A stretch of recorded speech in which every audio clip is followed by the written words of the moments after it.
Pada zaman dahulu, sekitar abad ke-13 sebelum Masehi, Bani Israel hidup dalam kondisi yang sangat sulit di Mesir.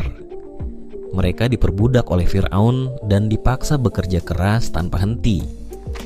Kehidupan mereka dipenuhi dengan penderitaan dan penindasan. Dalam situasi yang sangat sulit ini, Allah mengutus Nabi Musa untuk membebaskan Bani Israel dari perbudakan dan membawa mereka menuju tanah yang dijanjikan, yaitu Palestina. Nabi Musa adalah seorang nabi yang luar biasa. Beliau dilahirkan di tengah-tengah perbudakan Bani Israel, namun diselamatkan oleh Allah dengan cara yang ajaib. Beliau tumbuh besar di istana Fir'aun, meskipun sebenarnya adalah bagian dari Bani Israel. Ketika Nabi Musa dewasa, Allah memberikannya wahyu dan tugas besar untuk membebaskan Bani Israel dari perbudakan. Perjalanan Nabi Musa dan Bani Israel menuju Palestina adalah sebuah kisah yang penuh dengan mukjizat, tantangan, dan ujian. Meskipun mereka telah menyaksikan banyak tanda kekuasaan Allah, Bani Israel seringkali menunjukkan ketidaktaatan dan keraguan.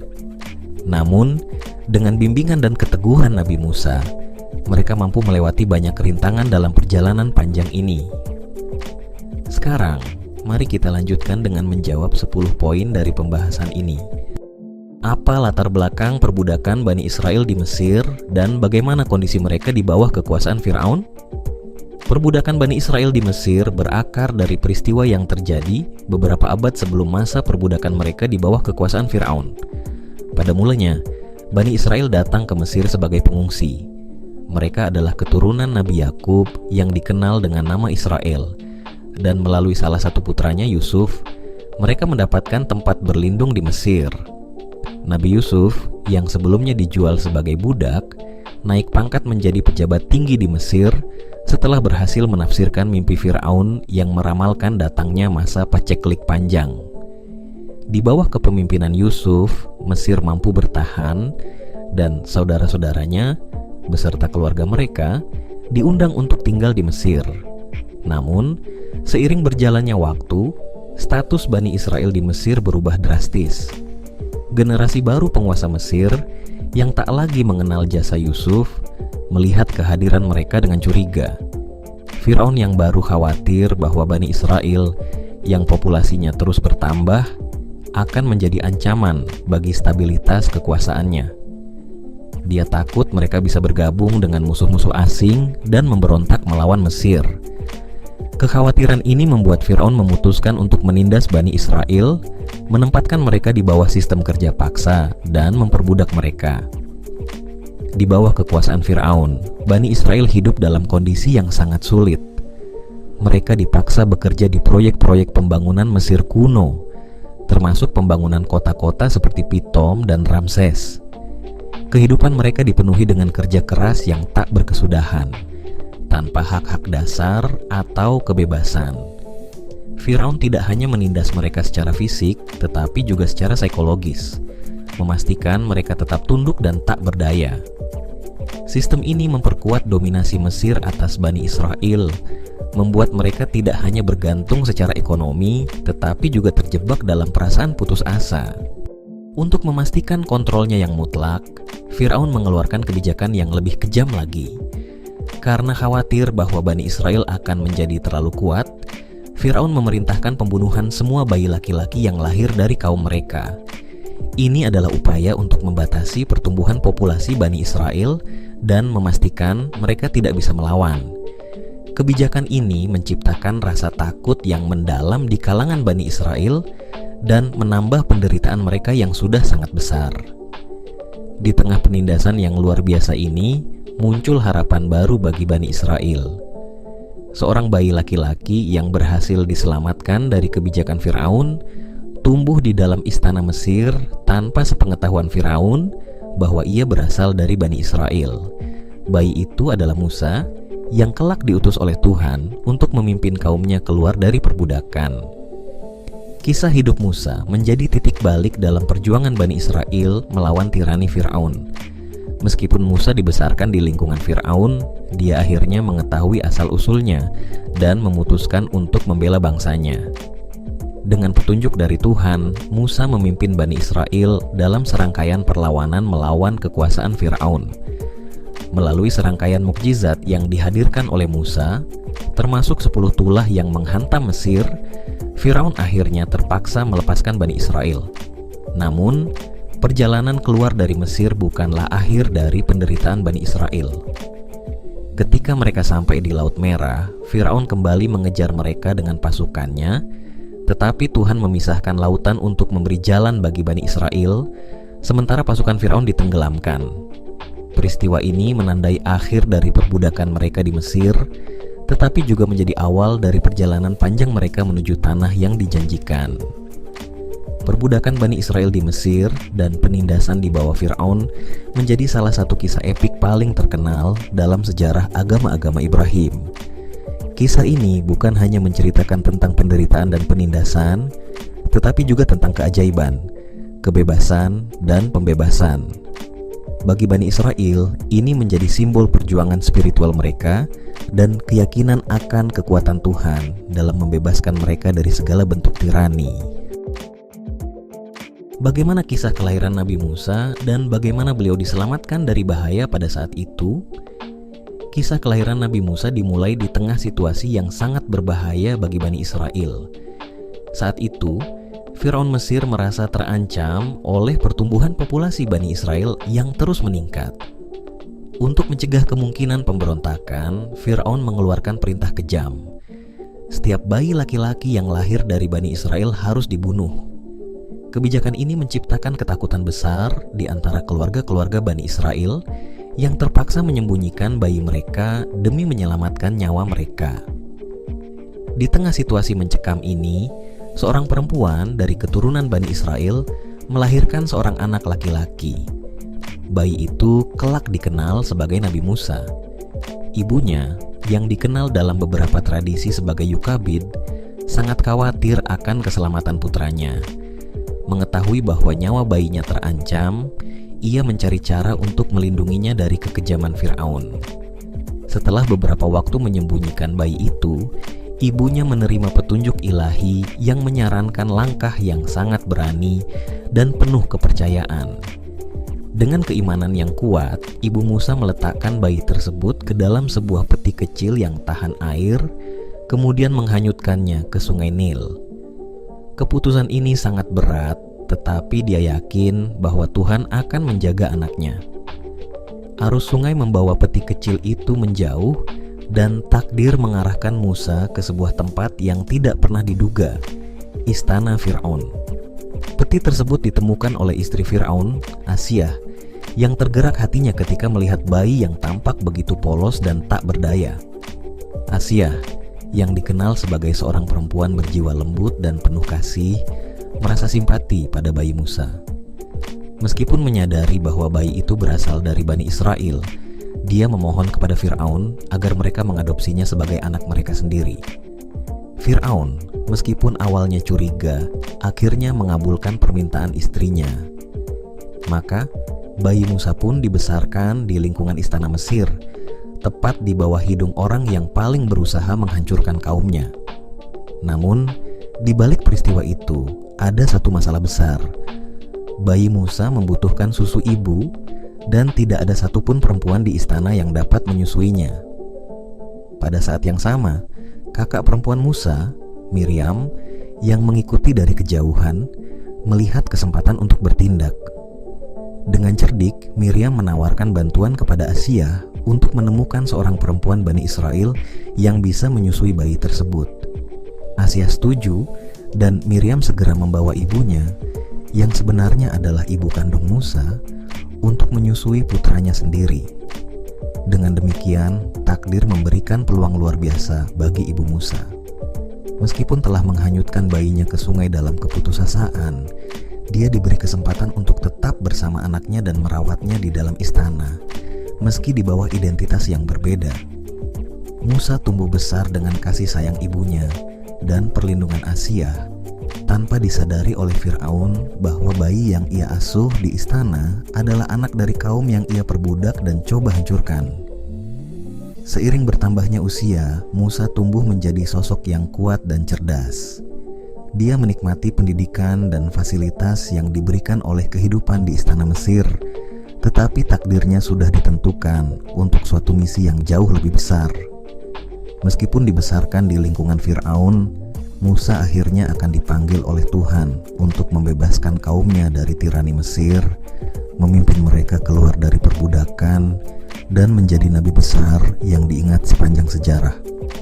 Kisah kelahiran dan penyelamatan Nabi Musa ini menunjukkan bagaimana rencana Tuhan bisa terwujud dengan cara yang tak terduga. Di saat segalanya tampak gelap dan tanpa harapan, Musa dipilih dan diselamatkan untuk suatu tujuan besar, memperlihatkan kekuasaan Tuhan yang melampaui kekuatan para tiran. Apa misi utama Nabi Musa saat diutus oleh Allah untuk membebaskan Bani Israel dari perbudakan? Misi utama Nabi Musa saat diutus oleh Allah adalah membebaskan Bani Israel dari perbudakan yang mereka alami di bawah kekuasaan Fir'aun dan memimpin mereka menuju tanah yang dijanjikan. Allah memilih Musa untuk menjadi utusannya, membebaskan kaumnya dari penindasan, serta membawa pesan tauhid, menegakkan keadilan, dan membangun keyakinan yang kuat kepada Tuhan yang Esa. Peristiwa pengutusan Musa dimulai ketika Allah menampakkan diri kepadanya di Gunung Sinai dalam wujud api yang menyala di semak belukar yang tak terbakar. Di sana, Musa mendengar suara Allah yang memerintahkannya untuk kembali ke Mesir dan menuntut kebebasan bagi kaumnya dari Fir'aun. Musa pada awalnya merasa ragu dan takut karena ia pernah meninggalkan Mesir setelah membunuh seorang prajurit Mesir. Namun, Allah meyakinkan Musa dengan memberikan mukjizat untuk memperkuatnya dalam menghadapi Fir'aun, seperti tongkat yang berubah menjadi ular dan tangannya yang bisa bersinar putih. Musa kemudian kembali ke Mesir bersama saudaranya, Harun, yang ditunjuk sebagai juru bicara karena Harun lebih fasih dalam berbicara. Mereka mendatangi Fir'aun dengan membawa perintah Allah untuk membebaskan Bani Israel dari perbudakan. Pesan utama yang dibawa Musa kepada Fir'aun adalah seruan agar Fir'aun mengakui Tuhan yang Esa dan melepaskan bangsa yang telah lama diperbudaknya. Namun, Fir'aun menolak permintaan Musa dengan keras kepala. Ia menganggap dirinya sebagai dewa dan tidak mau tunduk pada Tuhan yang disembah oleh Musa.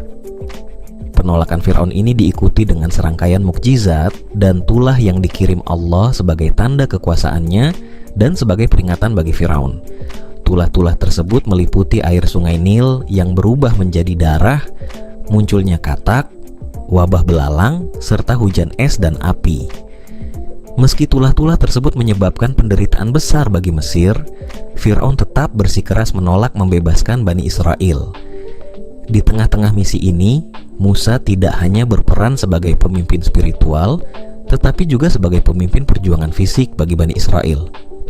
Misinya bukan hanya tentang pembebasan dari penindasan fisik, tetapi juga pembebasan dari perbudakan spiritual, mengajak kaumnya untuk kembali pada keyakinan yang benar dan menyembah Allah yang Maha Esa.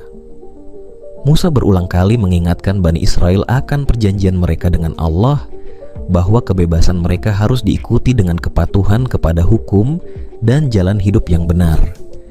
Setelah berbagai tulah yang mengerikan, Fir'aun akhirnya terpaksa mengizinkan Bani Israel pergi. Namun, di saat-saat terakhir, ia berubah pikiran dan mengejar mereka dengan pasukan besar. Disinilah mukjizat besar lainnya terjadi, yaitu ketika Allah membelah Laut Merah, membuka jalan bagi Musa dan kaumnya untuk melintasinya dengan selamat. Ketika Fir'aun dan pasukannya mencoba mengikuti, laut kembali menutup dan menenggelamkan mereka. Misi Nabi Musa tidak berakhir setelah pembebasan Bani Israel dari Mesir. Dalam perjalanan menuju tanah yang dijanjikan, Musa harus terus memimpin kaumnya melalui berbagai ujian, termasuk pemberontakan internal, dan penyimpangan mereka dari ajaran Tuhan. Di Gunung Sinai, Musa menerima wahyu dari Allah berupa hukum-hukum yang dikenal sebagai Taurat, yang menjadi pedoman bagi Bani Israel dalam menjalani kehidupan mereka sebagai bangsa yang merdeka. Secara keseluruhan, misi Nabi Musa adalah membawa kaumnya dari penindasan menuju kebebasan, baik secara fisik maupun spiritual. Ia berjuang melawan tirani dan penindasan Fir'aun, sekaligus menanamkan kembali keimanan kepada Tuhan yang esa di hati kaumnya, menegakkan hukum-hukum ilahi, dan mengantarkan mereka menuju kehidupan yang bermartabat di tanah yang dijanjikan. Bagaimana Nabi Musa pertama kali berhadapan dengan Fir'aun, dan apa reaksi Fir'aun terhadap permintaan pembebasan Bani Israel? Pertemuan pertama Nabi Musa dengan Fir'aun adalah momen penting yang menandai awal dari misi besar yang diamanatkan oleh Allah kepadanya untuk membebaskan Bani Israel dari perbudakan di Mesir. Musa, yang sebelumnya pernah tinggal di istana Mesir, kini kembali setelah bertahun-tahun melarikan diri, bukan sebagai seorang pangeran, tetapi sebagai utusan Tuhan. Allah mengirimnya dengan perintah yang sangat jelas, "Datanglah kepada Fir'aun dan mintalah pembebasan kaummu." Dalam pertemuan ini, Musa tidak datang sendirian. Saudaranya Harun yang lebih fasih dalam berbicara menemaninya sebagai juru bicara. Musa dan Harun datang ke hadapan Fir'aun dengan keberanian dan keyakinan yang penuh. Mereka membawa pesan yang tegas dari Allah. Musa mengatakan kepada Fir'aun bahwa ia diutus oleh Tuhan yang Maha Esa untuk meminta agar Bani Israel dibebaskan dari perbudakan dan diizinkan pergi dari Mesir. Seruan ini bukan hanya tuntutan kebebasan fisik, tetapi juga seruan spiritual untuk mengakui kekuasaan Allah di atas segala sesuatu. Musa menyampaikan bahwa Bani Israel harus diberi kebebasan untuk beribadah kepada Tuhan mereka. Namun, Fir'aun yang dikenal sebagai penguasa yang kejam dan sombong bereaksi dengan penuh ejekan dan ketidakpercayaan. Bagi Fir'aun, dirinya sendiri dianggap sebagai dewa, sehingga gagasan tentang Tuhan yang lebih besar darinya merupakan penghinaan. Dengan angkuh, ia menantang Musa, mempertanyakan keberadaan Tuhan yang disembah oleh Musa dan Harun. Fir'aun tidak hanya menolak pesan Musa, tetapi ia juga menertawakan gagasan bahwa ada Tuhan yang lebih berkuasa darinya. Baginya, Musa hanyalah seorang pengkhianat yang pernah melarikan diri dari Mesir. Sebagai bukti bahwa ia diutus oleh Tuhan, Musa menunjukkan mukjizat yang telah diberikan Allah kepadanya. Ia melemparkan tongkatnya ke tanah, dan seketika tongkat tersebut berubah menjadi seekor ular besar. Fir'aun, meskipun terkejut, tidak menganggap hal itu sebagai bukti dari kekuatan ilahi. Sebaliknya, ia memanggil para penyihir istana untuk menandingi mukjizat Musa. Para penyihir Fir'aun juga melemparkan tongkat mereka yang berubah menjadi ular. Namun dengan kekuasaan Allah, ular Musa menelan ular-ular mereka, menunjukkan bahwa kekuatan Tuhan jauh melampaui kemampuan sihir manusia. Meski demikian, Fir'aun tetap keras kepala.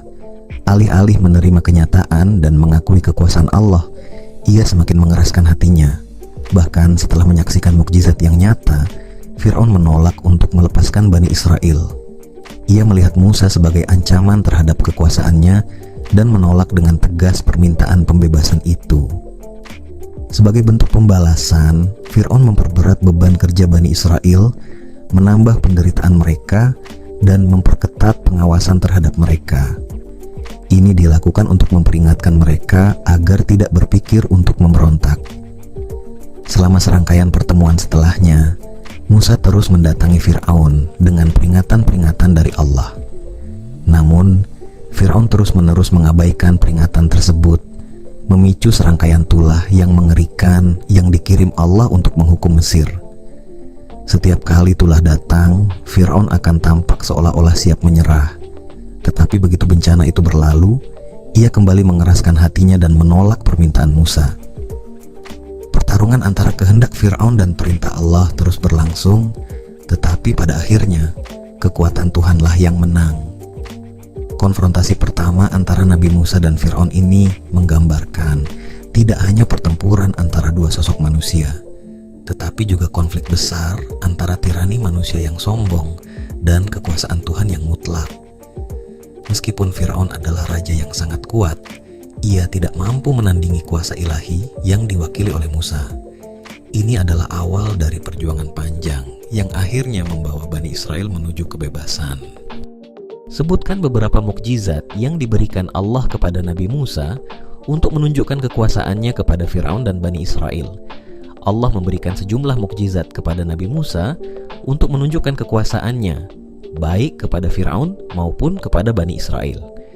Mukjizat-mukjizat ini bertujuan untuk menegaskan bahwa Nabi Musa diutus oleh Tuhan yang Maha Kuasa, serta untuk memperingatkan Fir'aun dan rakyat Mesir agar berhenti menindas Bani Israel. Berikut beberapa mukjizat besar yang diberikan Allah kepada Nabi Musa. 1. Tongkat yang berubah menjadi ular. Salah satu mukjizat pertama yang ditunjukkan Musa kepada Fir'aun adalah tongkatnya yang bisa berubah menjadi seekor ular besar ketika dilempar ke tanah. Ini terjadi saat Musa pertama kali berhadapan dengan Fir'aun. Meskipun para penyihir istana Mesir mencoba meniru mukjizat ini dengan sihir mereka, ular Musa menelan ular-ular mereka, menunjukkan bahwa kekuatan Tuhan jauh melampaui sihir manusia. 2. Tangan yang bersinar putih. Allah memberikan mukjizat lain kepada Musa, yaitu tangan yang bisa berubah menjadi putih bercahaya ketika ia memasukkannya ke dalam bajunya. Ketika Musa mengeluarkan tangannya, ia tampak bersinar terang, tanpa cacat atau penyakit. Ini adalah tanda yang menunjukkan kekuasaan Tuhan kepada Fir'aun dan para pengikutnya. 3. 10 tulah Mesir. Ketika Fir'aun terus menolak membebaskan Bani Israel, Allah mengirim serangkaian bencana atau tulah yang menghancurkan Mesir sebagai peringatan. Tulah-tulah ini adalah mukjizat besar yang ditujukan untuk memaksa Fir'aun melepaskan Bani Israel. 10 tulah itu meliputi air sungai Nil menjadi darah. Allah mengubah air sungai Nil yang merupakan sumber kehidupan Mesir menjadi darah sehingga tak bisa diminum. Katak. Mesir dilanda oleh serbuan katak yang memenuhi rumah-rumah, jalan-jalan, dan sungai-sungai, menyebabkan kekacauan besar. Nyamuk atau kutu. Allah mengirim nyamuk atau kutu yang menyerang manusia dan hewan, menyebabkan penderitaan luar biasa. Lalat. Lalat dalam jumlah besar menyerbu Mesir, mengotori makanan, dan menyebabkan gangguan besar di seluruh negeri. Wabah penyakit pada hewan. Allah mengirim penyakit yang membinasakan ternak dan hewan peliharaan di Mesir. Bisul. Manusia dan hewan di Mesir menderita bisul yang sangat menyakitkan, membuat mereka kesakitan dan tidak nyaman. Hujan es dan api. Hujan es yang disertai api turun menghancurkan tanaman, bangunan, dan menyebabkan kerusakan parah di Mesir. Belalang. Allah mengirim belalang yang melahap semua tanaman dan hasil bumi, menyebabkan kelaparan dan kehancuran ekonomi. Kegelapan total. Mesir dilanda kegelapan yang pekat selama 3 hari, di mana tak ada cahaya yang bisa menembus kegelapan tersebut kecuali di tempat tinggal Bani Israel. Kematian anak sulung. Tulah terakhir dan yang paling menghancurkan adalah kematian semua anak sulung di Mesir, termasuk putra Fir'aun, kecuali di rumah-rumah Bani Israel yang pintunya diberi tanda darah domba sesuai petunjuk Musa. 4. Pembelahan Laut Merah. Mukjizat besar lainnya terjadi saat Musa memimpin Bani Israel keluar dari Mesir. Ketika mereka dikejar oleh pasukan Fir'aun dan terjebak di tepi Laut Merah, Allah memerintahkan Musa untuk memukul laut dengan tongkatnya. Mukjizat besar terjadi. Air laut terbelah, menciptakan jalan kering di tengahnya, sehingga Bani Israel bisa melintasi laut dengan selamat. Setelah mereka menyeberang, ketika Fir'aun dan pasukannya mencoba mengikuti, air laut kembali seperti semula dan menenggelamkan mereka. 5. Air dari batu dalam perjalanan Bani Israel di padang pasir setelah meninggalkan Mesir, mereka kehausan dan mengeluh karena tidak menemukan air. Allah memerintahkan Musa untuk memukul sebuah batu dengan tongkatnya, dan dari batu tersebut memancarlah air yang cukup untuk memenuhi kebutuhan Bani Israel. Ini menunjukkan bahwa Allah mampu menyediakan apapun yang diperlukan umatnya, bahkan di tengah padang pasir. 6. Manna dan salwa. Ketika Bani Israel kelaparan dalam perjalanan mereka di gurun, Allah menurunkan makanan berupa manna, sejenis makanan manis, dan salwa, burung puyuh, dari langit untuk memberi mereka makan. Ini adalah mukjizat yang menunjukkan rahmat dan karunia Allah kepada umatnya. Mukjizat-mukjizat ini memperlihatkan kekuasaan Allah yang tak terbatas, tidak hanya untuk menunjukkan kepada Fir'aun tentang siapa yang berkuasa, tetapi juga untuk membangun kepercayaan di kalangan Bani Israel bahwa Tuhan senantiasa menjaga dan memelihara mereka dalam setiap kesulitan. Bagaimana proses pembebasan Bani Israel dari Mesir dan apa tantangan yang mereka hadapi selama Eksodus?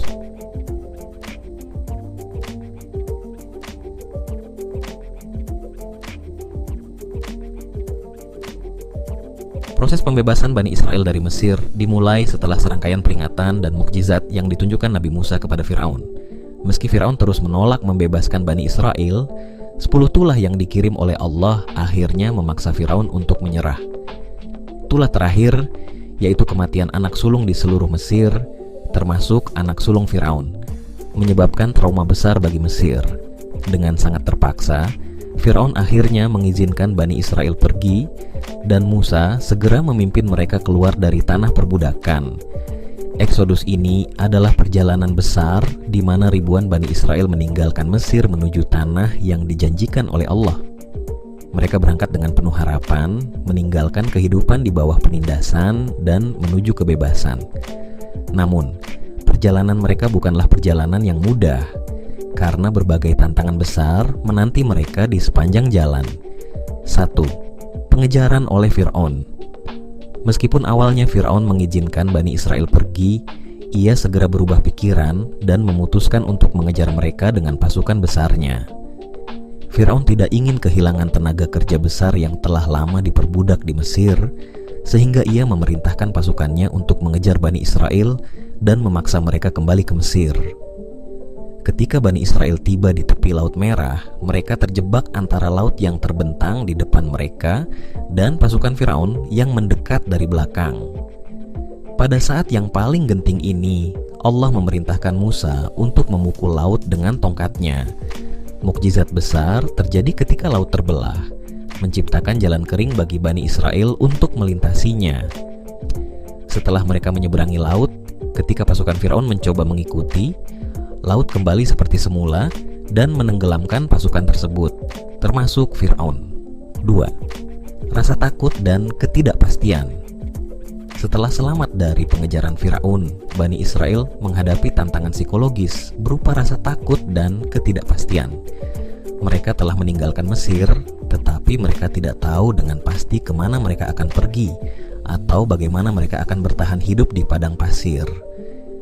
Mereka tidak terbiasa hidup mandiri dan kerap kali merasa cemas tentang masa depan mereka. Pada berbagai kesempatan, mereka meragukan kepemimpinan Musa dan bahkan mempertanyakan apakah mereka lebih baik kembali ke Mesir daripada menghadapi kesulitan dalam perjalanan menuju tanah yang dijanjikan. 3. Kelaparan dan kehausan di padang pasir. Salah satu tantangan terbesar yang dihadapi Bani Israel dalam perjalanan mereka di padang pasir adalah kekurangan makanan dan air. Di lingkungan yang tandus dan keras, mereka kesulitan menemukan sumber daya alam untuk bertahan hidup. Akibatnya, mereka seringkali mengeluh kepada Musa tentang kondisi mereka. Untuk memenuhi kebutuhan mereka, Allah menurunkan manna dan salwa dari langit sebagai makanan bagi mereka. Dan dari batu dipancarkan air setelah Musa memukulnya dengan tongkatnya. Mukjizat ini menunjukkan bahwa Allah selalu menyediakan kebutuhan mereka, meski mereka berada di tempat yang sulit. 4. Ketidaktaatan dan pemberontakan. Meskipun Allah terus-menerus menunjukkan mukjizatnya dan memelihara mereka dalam perjalanan, Bani Israel seringkali menunjukkan ketidaktaatan dan kurangnya iman. Ketika Musa naik ke Gunung Sinai untuk menerima wahyu berupa hukum-hukum Allah, Bani Israel membuat patung anak lembu dari emas dan menyembahnya, meskipun mereka telah diperingatkan untuk menyembah hanya kepada Tuhan yang esa.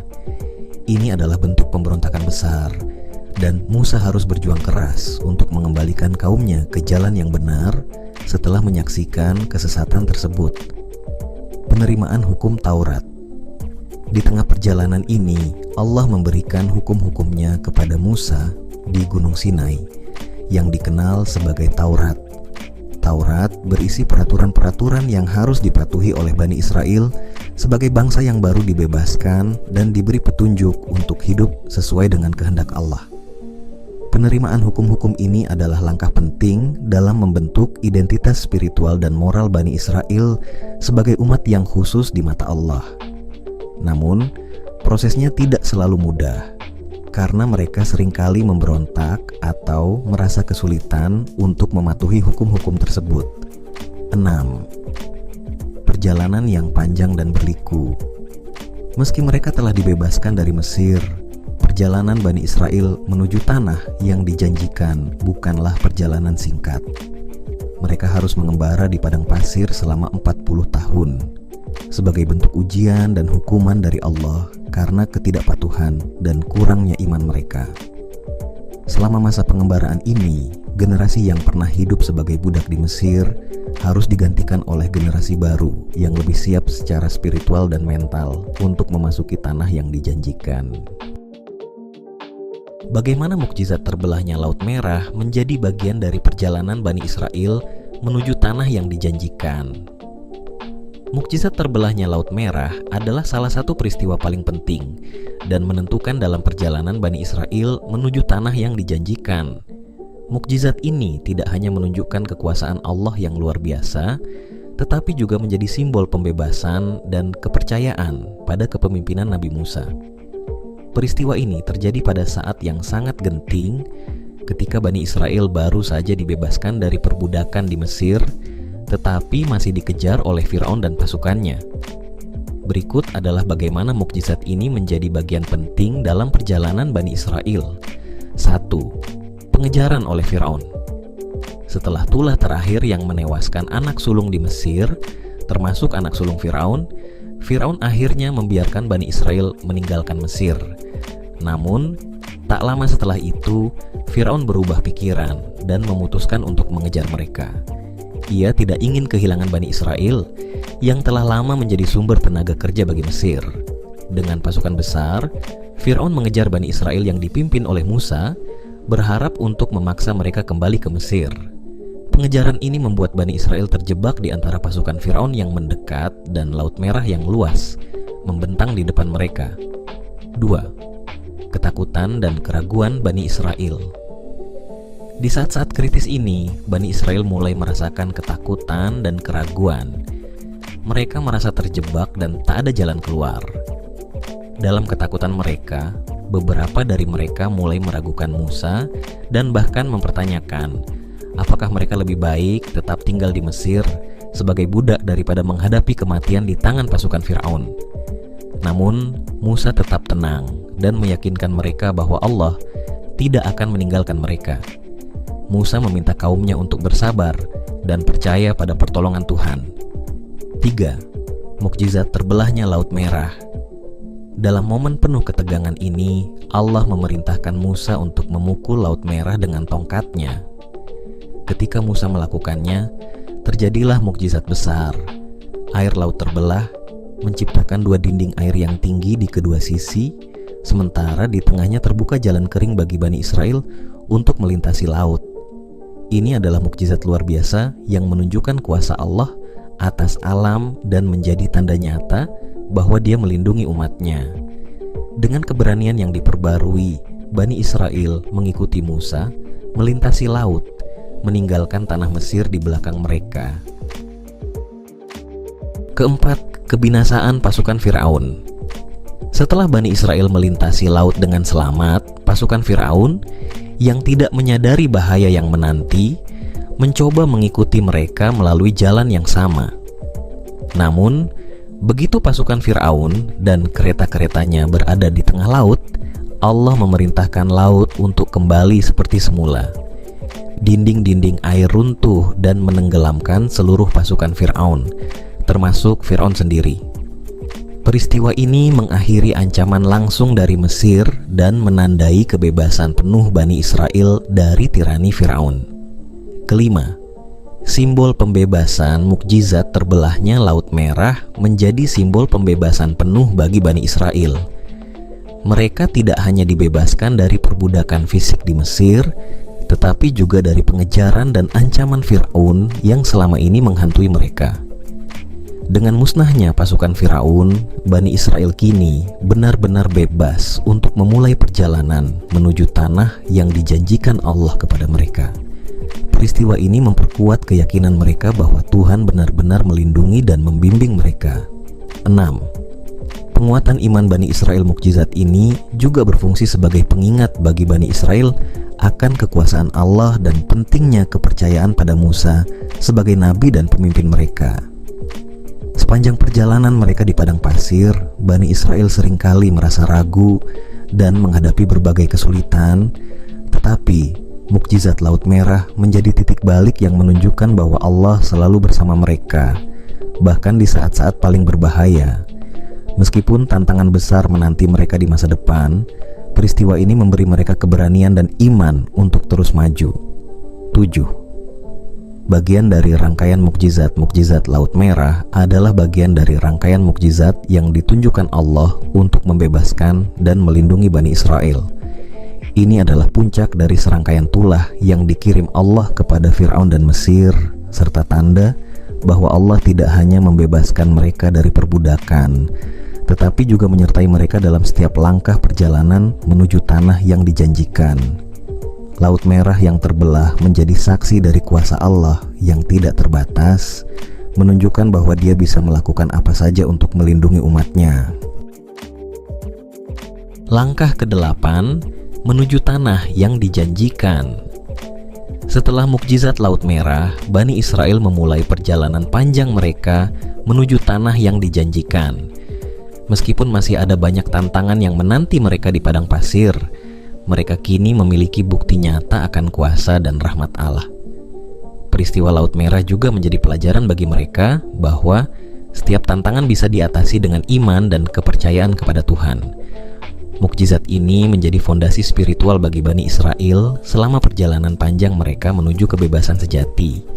Secara keseluruhan, mukjizat terbelahnya Laut Merah tidak hanya menyelamatkan Bani Israel dari ancaman fisik pasukan Fir'aun, tetapi juga menjadi simbol kekuatan iman dan pembebasan spiritual yang mendalam. Peristiwa ini mengajarkan bahwa dengan bimbingan Tuhan, segala rintangan dapat dilalui dan kebebasan sejati bisa dicapai dengan kepercayaan penuh kepadanya. Apa saja tantangan dan ujian yang dihadapi Bani Israel selama 40 tahun pengembaraan di padang pasir? Selama 40 tahun pengembaraan di padang pasir, Bani Israel menghadapi banyak tantangan dan ujian, baik fisik maupun spiritual. Meskipun mereka telah dibebaskan dari perbudakan di Mesir, kehidupan di padang pasir yang keras dan panjang menjadi ujian ketangguhan, kesabaran, dan iman mereka kepada Allah, serta kepemimpinan Nabi Musa. Berikut adalah beberapa tantangan utama yang mereka hadapi. 1. Kekurangan makanan dan minuman salah, satu tantangan terbesar yang dihadapi Bani Israel selama pengembaraan di padang pasir adalah kekurangan makanan dan minuman. Di lingkungan padang pasir yang tandus, mereka seringkali tidak dapat menemukan sumber air atau makanan yang cukup. Akibatnya, mereka mulai mengeluh kepada Musa dan merasa khawatir akan kelangsungan hidup mereka. Sebagai jawaban atas keluhan ini, Allah menunjukkan kasih sayangnya dengan menurunkan manna, sejenis makanan manis, dan salwa, burung puyuh, sebagai sumber makanan bagi mereka. Selain itu, ketika mereka kehausan, Allah memerintahkan Musa untuk memukul sebuah batu dengan tongkatnya, dan dari batu itu keluar air yang cukup untuk memenuhi kebutuhan mereka. 2. Ketidaktaatan dan pemberontakan. Meskipun Allah selalu memberikan pertolongan, Bani Israel seringkali menunjukkan ketidaktaatan dan pemberontakan. Salah satu peristiwa paling terkenal adalah saat mereka membuat patung anak lembu dari emas dan menyembahnya, padahal mereka telah diperintahkan untuk menyembah hanya kepada Allah. Ketika Musa sedang berada di Gunung Sinai untuk menerima hukum-hukum Allah, sebagian dari Bani Israel dipimpin oleh Samiri kehilangan iman mereka dan kembali kepada praktik penyembahan berhala. Ini menjadi salah satu ujian spiritual terbesar bagi mereka, dan Musa harus berjuang keras untuk mengembalikan kaumnya ke jalan yang benar setelah peristiwa ini. 3. Rasa takut dan kurang percaya diri. Selama pengembaraan mereka, Bani Israel juga menunjukkan rasa takut dan kurang percaya diri ketika menghadapi tantangan baru. Ketika Allah memerintahkan mereka untuk memasuki tanah yang dijanjikan, mereka merasa takut terhadap penduduk di sana yang dianggap kuat dan tak terkalahkan. Meskipun Allah telah menjanjikan kemenangan kepada mereka, Bani Israel menolak untuk berperang dan menundukkan hati mereka karena rasa takut. Sebagai akibat dari ketidakpatuhan ini, Allah menghukum mereka dengan membuat mereka mengembara di padang pasir selama 40 tahun hingga generasi baru yang lebih kuat dan beriman muncul untuk menggantikan generasi yang penakut. Keempat, ujian kesabaran. Lamanya waktu pengembaraan di padang pasir menjadi ujian besar bagi kesabaran Bani Israel. Selama 40 tahun, mereka harus menjalani kehidupan nomaden, berpindah-pindah dari satu tempat ke tempat lain tanpa tujuan yang jelas di mata mereka. Keadaan ini menimbulkan rasa frustasi dan kelelahan mental, sehingga mereka seringkali mempertanyakan keputusan Musa dan merasa seolah-olah mereka lebih baik tetap di Mesir meskipun dalam keadaan diperbudak. Ujian kesabaran ini menuntut Bani Israel untuk terus mempercayai janji Allah, meskipun mereka tidak bisa melihat hasil langsung dari perjalanan mereka. Kelima, tantangan terhadap kepemimpinan Musa sebagai pemimpin menghadapi banyak tantangan dari kaumnya sendiri. Meskipun ia telah memimpin mereka keluar dari perbudakan, ada kalanya Bani Israel meragukan kepemimpinannya, terutama ketika mereka menghadapi kesulitan di padang pasir. Beberapa dari mereka bahkan memberontak dan menuntut pemimpin lain yang bisa membawa mereka kembali ke Mesir. Salah satu peristiwa penting terkait dengan pemberontakan ini adalah pemberontakan Korah, Qarun, di mana Korah dan pengikutnya menentang otoritas Musa dan ingin merebut kekuasaan. Allah kemudian menghukum Korah dengan membuat bumi terbelah dan menelan dirinya serta pengikutnya, menunjukkan bahwa Musa adalah pemimpin yang sah yang dipilih oleh Allah. 6. Penyakit dan hukuman. Sebagai bagian dari ujian dan hukuman atas ketidaktaatan mereka, Bani Israel juga mengalami berbagai musibah, termasuk penyakit dan bencana. Salah satu hukuman yang dijatuhkan Allah kepada mereka adalah munculnya ular-ular berbisa yang menyerang dan membunuh banyak dari mereka karena ketidakpatuhan dan pemberontakan mereka terhadap perintah Allah.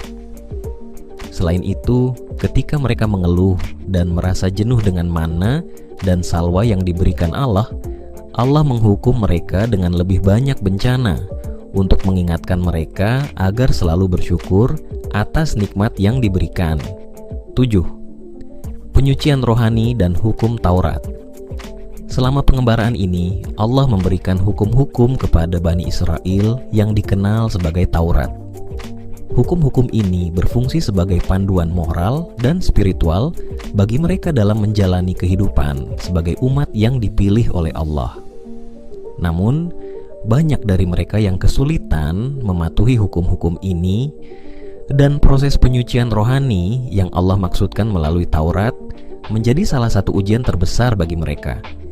Bani Israel perlu belajar untuk hidup sesuai dengan perintah Allah, membuang kebiasaan buruk dari masa perbudakan mereka, dan menjalani kehidupan yang lebih taat dan bersih secara rohani.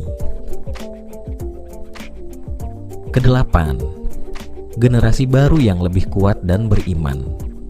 Selama 40 tahun pengembaraan di padang pasir, Allah menggunakan waktu tersebut untuk membentuk generasi baru Bani Israel yang lebih kuat secara fisik dan spiritual. Generasi yang lahir dan tumbuh selama pengembaraan ini tidak memiliki kenangan tentang perbudakan di Mesir, sehingga mereka lebih siap untuk memasuki tanah yang dijanjikan dengan iman yang teguh. Generasi inilah yang akhirnya akan dipimpin oleh Yusha, setelah Musa meninggal dunia, dan mereka berhasil memasuki tanah Kanaan, mewujudkan janji Allah. Secara keseluruhan, pengembaraan Bani Israel di padang pasir selama 40 tahun penuh dengan tantangan yang menguji iman, kesabaran, dan ketaatan mereka kepada Allah. Meskipun mereka seringkali gagal dalam ujian-ujian tersebut, Allah tetap menunjukkan rahmat-Nya dan mempersiapkan mereka untuk menjadi umat yang lebih kuat dan siap untuk menjalani kehidupan baru di tanah yang dijanjikan. Bagaimana ketidaktaatan Bani Israel terwujud dalam penyembahan anak lembu emas dan apa konsekuensinya? Ketidaktaatan Bani Israel terwujud secara dramatis dalam peristiwa penyembahan anak lembu emas yang menjadi salah satu contoh paling mencolok dari pemberontakan spiritual mereka terhadap Allah. Peristiwa ini terjadi ketika Nabi Musa berada di Gunung Sinai untuk menerima wahyu dari Allah, yaitu hukum-hukum Taurat. Berikut adalah kisah bagaimana penyembahan anak lembu emas terjadi dan konsekuensi dari tindakan tersebut. 1. Latar belakang peristiwa. Setelah keluar dari Mesir dan menyaksikan berbagai mukjizat, termasuk terbelahnya Laut Merah, Bani Israel melanjutkan perjalanan mereka menuju tanah yang dijanjikan. Di tengah perjalanan, Nabi Musa dipanggil oleh Allah untuk naik ke Gunung Sinai selama 40 hari dan 40 malam guna menerima wahyu berupa Taurat yang akan menjadi panduan moral dan spiritual bagi Bani Israel. Namun, selama Musa berada di puncak gunung, sebagian besar dari kaumnya mulai merasa gelisah dan kehilangan arah, terutama karena mereka menganggap Musa telah meninggalkan mereka terlalu lama. 2. Desakan untuk kembali kepada penyembahan berhala. Ketika Musa tidak segera kembali, sebagian Bani Israel yang terbiasa dengan tradisi penyembahan berhala dari Mesir mulai mendesak Harun, saudara Musa yang bertanggung jawab sementara, untuk membuat sesuatu yang bisa mereka sembah. Harun, yang merasa tertekan oleh desakan massa, akhirnya setuju untuk membuat patung anak lembu emas dari perhiasan yang dimiliki oleh Bani Israel.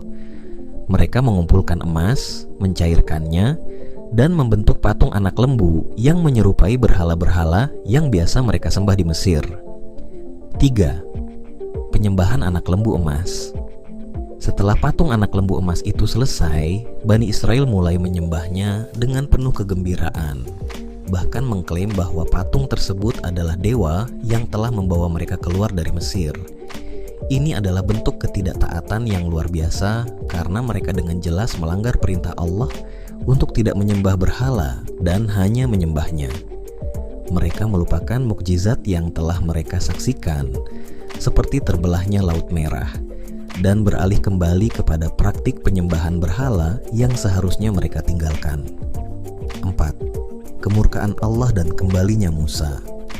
Ketika Musa kembali dari Gunung Sinai dengan membawa 2 loh batu yang berisi hukum-hukum Allah, ia terkejut dan marah melihat kaumnya telah menyembah patung anak lembu emas.